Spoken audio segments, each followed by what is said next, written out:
इस वीडियो में हम डिस्कस करेंगे regarding computer fundamentals MCQ set 24। So first question है, RAM is placed on, RAM होता है random access memory. So RAM is placed on, options हैं hard disk, extension board, motherboard, USB। Correct answer है answer 3, that is motherboard. So RAM, that is random access memory, it is placed on motherboard. Next question है, given below are two statements, statement 1 and statement 2. So statement 1 क्या है, cache memory is faster than random access memory. Random access memory जो कि पीछे हमने देखा, short में इसको कहेंगे रैम। स्टेटमेंट 2 है, random access memory is closer to the processor than cache memory. So दो स्टेटमेंट्स दिए गए हैं। पहला कि क्या कैशे मेमोरी फास्टर है, मतलब ये कहा गया है कि कैशे मेमोरी फास्ट होती है रैम से, रैंडम एक्सेस मेमोरी से।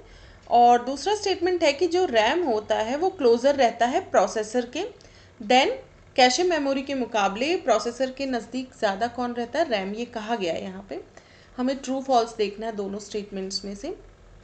ये चारों स्टेटमेंट है, ये सिलेक्ट करने इनमें से बेस्ट जो है, मतलब जो करेक्ट ऑप्शन है। और यहाँ प्रोसेसर का मतलब है CPU। CPU के नज़दीक कौन है, रैम है या कैशे है, वो देखना। बट अकॉर्डिंग टू स्टेटमेंट 2 ये लिखा गया कि रैम क्लोजर है। सो हम फाइंड आउट करेंगे कि क्या सही है।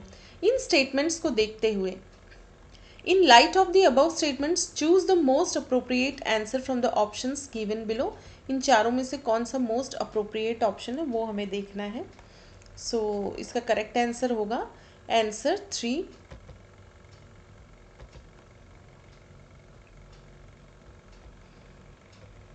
Statement 1 is correct but statement 2 is incorrect.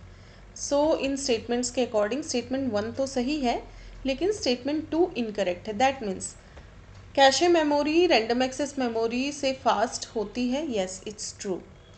और प्रोसेसर के नज़दीक यहाँ तो लिखा गया कि रैम होता है क्लोज़र, लेकिन एक्चुअल में कौन क्लोज़र होता है, कैशे। क्योंकि ये स्टेटमेंट तो फॉल्स है, तो कौन ज़्यादा क्लोज होता है प्रोसेसर के, कैशे मेमोरी। ठीक है। So statement 1 is correct but statement 2 is incorrect. Now next question है,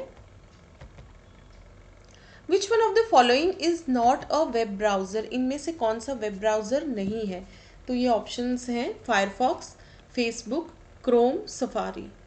आपको ये बताना है कि इनमें से वेब ब्राउज़र कौन नहीं है। सो इसका करेक्ट आंसर होगा answer number 2, that is Facebook. So which one of the following is not a web browser, Facebook. Facebook नहीं है एक वेब ब्राउज़र। यहाँ पे आप ब्राउजिंग तो करते नहीं हैं, ये तो सोशल नेटवर्किंग एक तरीके से प्लेटफॉर्म है। आपका फायरफॉक्स हो गया वेब ब्राउज़र, देन क्रोम है, सफारी, ये तीनों वेब ब्राउज़र्स है but Facebook is not a web browser. Next question है, URL स्टैंड्स फॉर। बहुत इंपॉर्टेंट क्वेश्चन है, बहुत बार पूछा जाता है डिफरेंट एग्जाम्स में। कोई भी एग्जाम हो उसमें जनरल कंप्यूटर का ये बहुत ही इंपॉर्टेंट क्वेश्चन बनता है। सो इसका करेक्ट आंसर है answer number 4, that is uniform resource locator. URL stands for uniform resource locator. Next question है,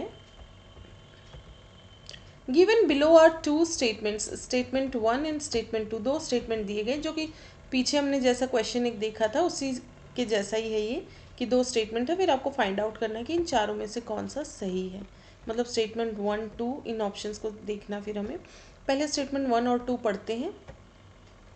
the use of the ICT है information and communication technology. The use of ICT in organizing teaching learning programs in the universities has the potential to optimize the learning outcomes.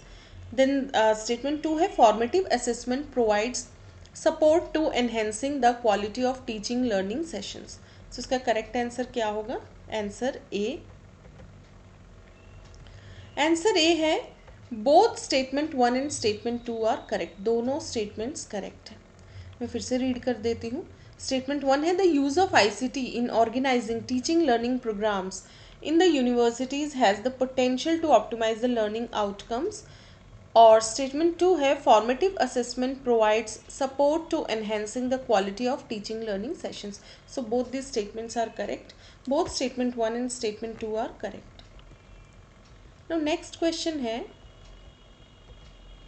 Which of the following statements are correct. इनमें से कौन से statements correct हैं. A B C D E 5 statements है. First है NKN stands for new network knowledge. Then MOOCs are offline courses. National Supercomputing Mission is a Government of India initiative. Then clock rate of CPU is measured in gigabytes जिसको GB कहते हैं. परम शिवाय is a super computer. सो इन पांचों में से कौन कौन से ऑप्शन ठीक है वो यहाँ से सिलेक्ट करना हमें. सो करेक्ट आंसर है answer 1, that is C and E only. C और E जो है ये तो करेक्ट है, बाकी सारे गलत हैं. ठीक है, दीज टू आर करेक्ट और ये सब फॉल्स है. A फॉल्स है, B ये भी गलत है और D भी गलत है. जो गलत है वो पहले देख लेते हैं. NKN stands for new network knowledge ये गलत है. Then MOOCs are offline courses ये भी गलत है. Clock rate of CPU is measured in gigabytes ये भी गलत है. राइट क्या क्या है, करेक्ट ऑप्शंस क्या क्या है. National super computing mission is a government of India initiative और परम शिवाय इज अ सुपर कंप्यूटर. परम शिवाय एक सुपर कंप्यूटर है. और देखिए ये जो ऑप्शन नंबर ई है इस पे अपने आप में एक अलग MCQ बन जाता है. कई बार ऑप्शंस दिए रहते हैं इनमें से कौन सा सुपर कंप्यूटर है या नहीं है, इस तरीके का ऑप्शन. तो आपको यदि परम शिवाय पता होगा तो ऑप्शंस में दिया होगा तो यू कैन मार्क इट कि परम शिवाय इज अ सुपर कंप्यूटर. ठीक है, सो इसमें से करेक्ट ऑप्शंस कौन से हो गए, C एंड E. ना कुछ क्वेश्चंस है जो UGC नेट एग्ज़ाम दिसंबर 2019 में पूछे गए हैं. इसके कुछ 4 क्वेश्चंस, अराउंड 4 क्वेश्चंस हम यहाँ पे देखेंगे दिसंबर 2019 में जो पूछे गए हैं. सो क्वेश्चन नंबर 1 है which of the following is or are major issues arising out of the growing reliance on information technology. जो रिलायंस मतलब निर्भरता, इंफॉर्मेशन टेक्नोलॉजी के ऊपर जो निर्भरता बढ़ती जा रही है दिन प्रतिदिन, सो उसमें कुछ मेजर इश्यूज जो उठ रहे हैं इससे रिलेटेड, उनमें से ये इन ऑप्शंस में से क्या क्या हैं वो इश्यूज. तो ऑप्शंस क्या क्या दिए गए, profitability, security threats and privacy concerns. कौन सी चीज़ जो है मेजर इशू बन रही है, तो करेक्ट आंसर देखते हैं. आंसर है 3, that is B and C only, मतलब 2 और 3. ABC मान लीजिए इसको, तो 2 एंड 3. देखिए प्रॉफिटेबिलिटी तो इंक्रीज हो ही रही है क्योंकि IT की मदद से टास्क ईजियर हो जा रहे, फास्ट हो जा रहे हैं. बट साथ साथ क्या कंसर्न बढ़ता जा रहा है क्योंकि ज़्यादातर चीज़ें फिर ऑनलाइन मेंटेन हो रही है. तो सिक्योरिटी थ्रेट्स है, प्राइवेसी कंसर्न्स. ठीक है, तो ये 2 चीज़ें जो हैं ये भी बढ़ती जा रही हैं. सिक्योरिटी दिन प्रतिदिन जो है उसको ज़्यादा सिक्योरिटी की डिमांड रहती है. लेस सिक्योर होगा तो खतरा उतना ज़्यादा रहेगा, तो थ्रेट्स उतने ही ज़्यादा इंक्रीज हो रहे हैं IT में. Security threats then privacy concerns है क्योंकि ये ऑनलाइन प्लेटफॉर्म में चीज़ें आ गई हैं, नेटवर्किंग के थ्रू हम अवेलेबल करा रहे हैं. So which of the following is or are major issues arising out of the growing reliance on information technology. So इसका करेक्ट आंसर होगा security threats and privacy concern. So choose the correct option दिया गया. Correct answer would be option number 3, that is B and C only. That means ये option number 2 and 3. Next question देखते हैं. Match list 1 with list 2 in the context of computer networking से related ये question आ गया, but general computer का question है, UGC NET के पेपर 1 में पूछा गया है. VoIP, then fibre optic cable, URL UTP cable, इनको करेक्ट मैचिंग करनी है हमें. Choose the correct option. तो देखिए इनसे आपको ये भी पता चलेगा कि नेट में किस टाइप के क्वेश्चंस पूछे जाते हैं. ये बिल्कुल प्रीवियस पेपर के क्वेश्चंस हैं, मतलब प्रीवियस ईयर के, दिसंबर 2019 के. आंसर 2 है. तो अब देख लेते हैं क्या क्या ऑप्शंस है. A का क्या है, 2. VoIP को यहाँ पे मैच कर दीजिए, पहले मैचिंग कर लेते हैं, देन इसको रीड भी कर लेंगे. B का है 1, फाइबर ऑप्टिक केबल को 1 से मैच कर देते हैं. देन C के लिए है 4, ये रहा, एंड D के लिए है 3. सो ये कॉम्बिनेशन सही है.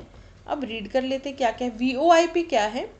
Use of internet to make phone calls. इसकी मदद से क्या इंटरनेट को यूज़ किया जाता है फ़ोन कॉल्स के लिए, तो उसको VoIP से रिलेटेड है वो। Fibre optic cable, it makes use of light pulses to transmit data. Fibre optic cable light pulses का यूज़ करते हैं डाटा को ट्रांसमिट करने के लिए। URL क्या है?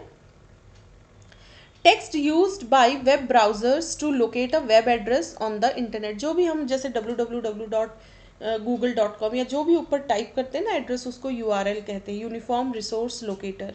सो it is a text used by web browser to locate a web address on the internet.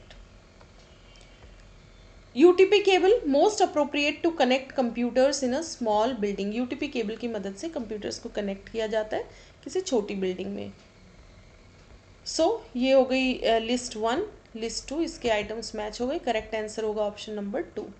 VoIP ए का 2 ऑप्शन है, बी का ऑप्शन नंबर 1 है, URL ऑप्शन नंबर सी के लिए 4 है और डी के लिए 3 है। नाउ नेक्स्ट क्वेश्चन है, select the option that includes file formats suitable for distributing sound files across the internet। इधर हमें वो ऑप्शन सेलेक्ट करना है जिसमें किसके फाइल फॉर्मेट्स हैं जिसकी मदद से हम साउंड फाइल्स को डिस्ट्रीब्यूट कर सकते हैं इंटरनेट के अक्रॉस। तो एक साउंड फाइल से रिलेटेड क्या क्या इधर एक्सटेंशंस हो सकते हैं वो हम देखते हैं। इसका करेक्ट आंसर होगा ऑप्शन नंबर 4। इस टाइप का फॉर्मेट होगा, फाइल फॉर्मेट साउंड फाइल से रिलेटेड। मिडी, वेव, WAV, WMA, MP3 तो बहुत कॉमन है, बट बाकी ऑप्शंस आप याद कर लीजिए। मिडी, वेव, WMA, MP3 ये सारे फाइल फॉर्मेट से रिलेटेड टू जिसकी मदद से साउंड फाइल्स को इंटरनेट के अक्रॉस डिस्ट्रीब्यूट किया जाता है। नेक्स्ट क्वेश्चन है, which of the following statements is or are correct. इनमें से कौन से स्टेटमेंट्स करेक्ट है? दोनों भी करेक्ट हो सकते हैं, कोई एक भी हो सकता है। पहले तो स्टेटमेंट्स पढ़ लेते हैं क्या क्या है। वन है स्टेटमेंट 1 एंड 2। 1 है, for the sequence of integers represented in binary as 00, 111, 01, 001, 010, 11 p, the next integer p would be represented as 01101। इस तरीके से एक सीक्वेंस बाइनरी फॉर्म में लिखी गई है बाइनरी डिजिट्स के कॉम्बिनेशन में। तो ये p जो है ये क्या होगा? यहाँ लिखा गया 01101, तो क्या ये सही है? And a byte is a binary number consisting of exactly 8 bits. एक बाइट 8 बिट से बना हुआ होता है, तो 1 बाइट इक्वल टू 8 बिट्स। इनमें से कौन से ऑप्शंस करेक्ट है देखते हैं। आंसर होगा 3 मतलब बोथ ए एंड बी दोनों ही करेक्ट है। ठीक है, तो ये सीक्वेंस ऑफ इंटीजर्स है। तो नेक्स्ट जो है पी क्या आएगा? 01101 and 1 byte equal to 8 bits. Correct answer option number 3। इस वीडियो में इतना ही। Thank you so much.